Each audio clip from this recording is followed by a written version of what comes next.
সাকিব ভাইয়ের ব্যাপারে যদি বলতে হয়, সাকিব ভাইয়ের সাথে আমার পরিচয় প্রথম তুফানের মিটিংয়ে। ওকে।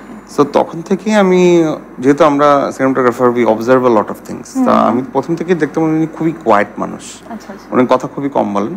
আমরা চলে যাচ্ছি রায়হান রাফির কাছে। রায়হান রাফির সাথে আপনার প্রথম কাজ, আমি যদি ভুল না করি, ব্ল্যাক মানি। না, আমার প্রথম কাজ তুফান। তুফান। তুফানের পরে ব্ল্যাক মানি শুট করা তুফানের পরে হয়েছে। Black money. আচ্ছা, তাহলে তুফানের অভিজ্ঞতা কেমন ছিল? রায়হান রাফির সাথে কি আগে থেকে পরিচয় ছিল নাকি সেখানেই পরিচয় হওয়া? রায়হান রাফির সাথে আমার পরিচয় তুফানেরও আরো 1 বছর আগে।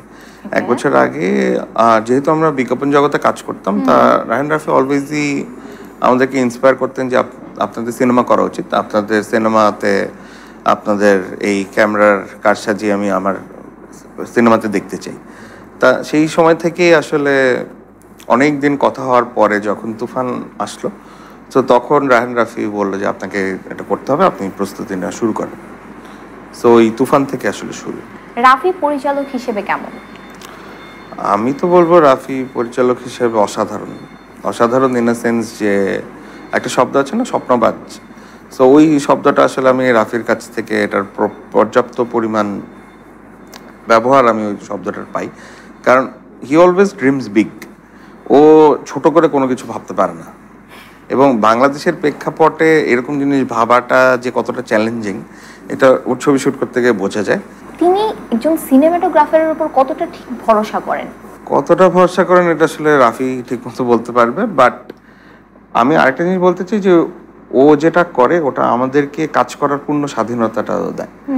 যে আমরা যেটা করতে চাই অথবা ও যেটা বলছে সেটা ঘটানোর জন্য যা যা দরকার, he ensures that we get all the things.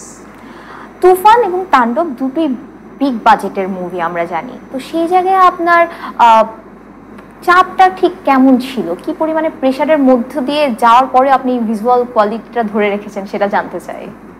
যে কোনো কাজেরই প্রেশার থাকে, বাট তুফান এবং তাণ্ডব দুটাতেই যেই প্রেশারটা কমন ছিল সেটা হচ্ছে টাইম কনস্ট্রেন্ট। যদিও অনেকদিন ধরে শ্যুট হওয়া ছবি, বাট যেহেতু ঈদের ছবি, সে ঈদের ছবির সবসময় একটা তাড়া থাকে যে ঈদের আগে শেষ করতে হবে। সো মেইন চ্যালেঞ্জ হচ্ছে গিয়ে ওই টাইমের মধ্যে এই জিনিসটা ঘটানো। দুটো ছবিতেই আপনি সাকিব খানের সাথে ছিলেন। সাকিব খানের সাথে আপনার ক্যামেরার পিছনের কেমিস্ট্রিটা কেমন? সাকিব ভাইয়ের ব্যাপারে যদি বলতে হয়, সাকিব ভাইয়ের সাথে আমার পরিচয় প্রথম তুফানের মিটিংয়ে। সো তখন থেকেই আমি, যেহেতু আমরা cinematographer, we observe a lot of things, তা আমি প্রথম থেকেই দেখতাম উনি খুবই কোয়াইট মানুষ, উনি কথা খুবই কম বলেন। এবং আমার সাথে সেটে যখনই আসতেন তখনই হচ্ছে গিয়ে উনি দেখতেন যে আর জিজ্ঞেস করতেন যে কি কি ঘটবে, রাফির কাছ থেকে ব্রিফ নিতেন এবং সরাসরি সেটে গিয়ে ওটা করে আবার উনি চলে যেতেন। সো এই তুফান থেকে তাণ্ডব এই একই সিকোয়েন্সেই উনি পুরাটা করেছেন আর কি, এবং অসম্ভব পরিশ্রমী একজন মানুষ।